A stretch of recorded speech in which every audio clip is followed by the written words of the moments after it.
War never changes. At least, that's how the saying goes. And in most of human history, that's certainly been the case. Considering in the past 3,400 years, we've only managed to spend around 280 years of that in peace. But why? We know war is incredibly destructive. It destroys people's lives and whole families, as people are forced to ship off their children to fight either at home to protect their country or abroad to take someone else's. Cities and entire landscapes can be torn up and destroyed in a single battle, and entire civilizations and empires rise and fall because of it. So with so much risk, so much destruction, death and horrors, why are we always at war? Why is there always a push to fight? Well, it's simple. Money. War is just too damn profitable to miss out on. With companies being able to sometimes charge over 900% in markup during war times, are you really going to tell me that you'd miss out on that kind of money falling into your hand? The likely answer is no. After all, if you're able to be one of the lucky people to make money from war, it's likely that you and your family aren't the ones going to war anyway. You're just the ones lobbying for it and sending other people and their families to war instead. I'm sure they'll understand why you keep pushing for war when they realize just how much money you can make from it all. I highly doubt that they'll have any issues whatsoever. And if they do, so what? You've already made your money by now, and what's done is done. And why only sell your weapons and products to just your country or your side of the wall? That's missing out on half the money. Morals have clearly left already if they were even there to begin with, so you might as well sell to both sides and double your profits again. Let's not forget, we're talking about countries at war here. They're not picky about who's selling to them. They just want what you've got so they can keep fighting. But why would your government or their government allow all this? Surely they know you're selling to both sides, and that's why you keep pushing for these wars. So shouldn't they all realize that war isn't the right choice? Of course not, because they're making money from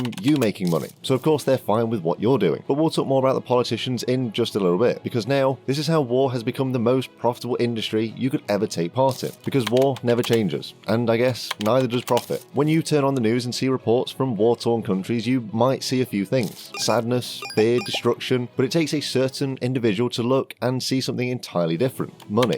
Every soldier you see is equipped with thousands of dollars worth of equipment, carrying thousands of dollars worth of guns and ammunitions, driving and piloting millions of dollars of machines, and someone has to sell it all to them. Now that someone isn't going to be the government after all. The government doesn't make anything. They can sure as hell tax you, but they don't create anything. And when you ship these soldiers to the front lines, whether that's in your country or abroad, who's going to transport them, feed them, house them, and then transport more food to them when they next need to eat? Still not the government. They have to get other businesses in to fulfill all of this for them. So why not have that be your business? And because the government is so good at taxing you, and when they spend money, they use either your taxes or print it out of thin air, there's no need for them to budget. So they're more than happy to pay whatever price you want to set. There is a war going on after all. There's no time to haggle. It's time to pay and shoot. Now, if you're looking to be a war profiteer, I'm not going to get your hopes up. You probably won't be landing any multi-billion-dollar contracts. They're going to the likes of Lockheed Martin, Raytheon, and Boeing, but mostly Lockheed Martin. You see, they don't have the time to be worrying about supplying a handful of weapons and munitions here and there, or supplying a couple meals for soldiers. So I know it's going to be hard, but you're going to have to do the jobs that they don't want to, meaning you're going to have to make do with the couple $100,000 or maybe even few $1 million contracts. Now I know that's basically like being in poverty, but it's war, and we all have to make sacrifices, just some people more than others. But just because we're taking the leftover crumbs of contracts doesn't mean there isn't still a lot of money to be made. For example, just during the Afghanistan war, one Afghan translator won a contract to supply the US with just something as simple as bedsheets, and was able to buy a whole TV station and domestic airline with the profit. Now, depending on just how big the war is, can affect how much you can charge. It is basic supply and demand after all, and with the Russia-Ukraine war going on right now and not looking to be slowing down anytime soon, and the US sending over tens of billions of dollars every other week, the potential for higher margin contracts just gets better. All you have to do is pick the industry you want to take part in and bid for the contract, and the range of industries that's needed is enormous. You can supply weapons, or something simple like laundry services, construction, or just general supplies like the bed sheets we mentioned already. Now, the hardest part of all of this is getting your first contract. You're a new company with no reputation or track record, so unless you're very well connected, it's going to take some time and you'll be limited to only being able to apply for contracts worth less than $250,000. But once you've got that first contract in the bag and you've hopefully fulfilled it and got your reputation started, the ball starts rolling and the sky's the limit. So all of this has sounded quite easy so far, but there is a lot of paperwork and checks that need to be done on you by the government before you can even start. But when you have the chance to make tens of thousands of dollars on your first contract in a brand new business, I'm sure you can gather the strength to complete the checks needed and start selling. And that's likely going to be the hardest part of all of this, just getting started, because it's not like these contracts are difficult to find. In the US, the government posts all open contracts to sam.gov that anyone can browse, and that's where your new home is going to be. You're going to have to spend all your time on this site looking for the right contract, and these contracts could need to be fulfilled anywhere in the world. On one job, you could be shipping and delivering to Central Europe, and the next you could be supplying to a base that's just in the next state over. Now, the good thing about these contracts is that you're selling to one of the most reliable customers that you can find in the entire world, the US government, who's currently in over $30 trillion of debt, so they clearly have no problem spending money, some of which you'll be hoping to put in your own back pocket. And even if things start getting a bit tight in the budget for the government, they'll just raise the debt ceiling, print more money, and give it straight to you for your contract. Now, let's say that you do start to get a bit bigger and you're on the level of a company like Lockheed Martin. Selling more to just one country and their government isn't going to boost profits like it used to, so you'll have to go international and start selling to other countries and supplying their fights. And since you're so big now, if America isn't in a direct war with anybody, you can now lobby for war to help convince your representative to vote for America to help one side. In simple terms, it's kind of just like legal bribery. So now you've lobbied for America to join and support one side, the government will now buy more from you to ship off elsewhere, essentially allowing you to sell internationally while still having the comfort and safety of the good old US government backing up every single contract that you take. But selling to just one side of a war, even if there's multiple countries on that one side, still requires you to give up half the profits that the other side could be giving you as well. And anyway, we don't care about what the guns or bullets we sell are shot at, as long as they're shooting our bullets from our guns that we sold them. We're not the ones on the front lines after all, that's someone else's problem. Now, if your country is at war and you're openly selling to the other side, that will get you arrested and shut down pretty quick. However, there's a couple things that can be done to remove this risk. Firstly, you use a middleman. You sell to a government or company in a neutral country that isn't at war, that will then sell your guns to the other side, and if you want to actually go one step further, you could even be the one who owns that company in the neutral country, sort of like a shell company, making sure that you keep all the profits. And step 2, to help reduce the risk of your government shutting you down for selling to both sides, is actually even more simple. Appeal to the greed of politicians. If by this time you are a similar size to Lockheed Martin, you're more than likely listed on the stock market, meaning the politicians in government can buy your stock. So now that they've bought in and have a vested interest in your success, they're not going to want to shut you down and lose their money. So of course they're going to let you do what you want and give you contracts that boost your shareholders' value. After all, they are now your shareholders. And this is the similar cycle that we see played out year after year in the US with the likes of Lockheed Martin. Lockheed lobby for war, or for the US to support a war. They then get the big contracts that the government taxes and prints money for, giving it to Lockheed, who then returns it to their shareholders, who just so happen to be those same politicians. There's next to no incentive to not be at war ever. The never-ending destruction of war just carries on, which, as long as it's not happening to you in your country, isn't really your problem. So you keep selling and making your money. And once war's done, it's time for you to lobby for the next. Then it's time for other US companies like JP Morgan and BlackRock to come in and fund the rebuilding of the country you just helped destroy. Exactly like they're planning for Ukraine right now, as they help to back a fund to rebuild the country that currently stands at over $15 billion.